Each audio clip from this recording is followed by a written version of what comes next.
Bienvenue à ce bulletin d'information. Madame, Monsieur, bonsoir et merci de suivre cette édition dont voici l'ossature. Le général Jean-François Ndengue s'est adressé aux officiers et sous-officiers du commandement des forces de police ce jeudi 13 janvier à Brazzaville à l'occasion de la cérémonie de port des insignes de grade au promu du premier trimestre 2022. C'est pour une première fois que le chef de la police congolaise a pris la parole après le drame de Kintélé où 4 policiers et 3 civils ont torturé de présumés malfrats tout en se faisant filmer.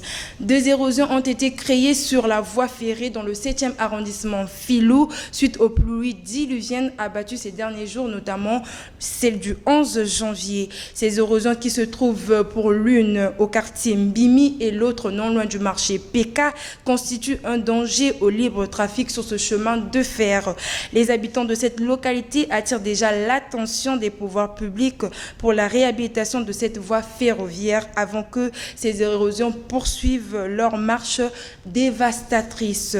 Le cimetière public Montbarnier, situé dans le 7e arrondissement Filou, entend être aménagé. Le maire de la ville de Brazzaville, Dieudonné Bantimba, a effectué le 12 janvier une descente sur ce site pratiquement abandonné depuis 1980 pour s'enquérir de la possibilité de le réaménager et le rendre de nouveau accessible.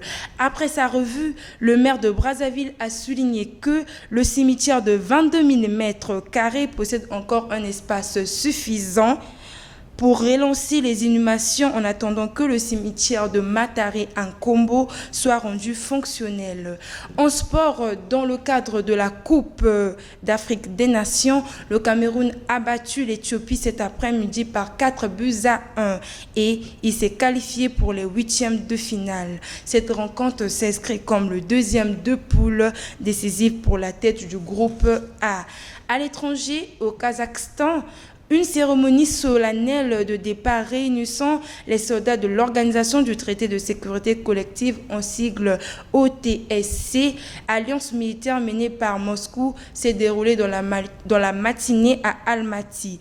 Le cortège militaire mené par la Russie a débuté son retrait du pays ce jeudi 13 janvier 2022. Derrière les félicitations d'usage ont pointé quelques tensions aussi entre ces deux pays.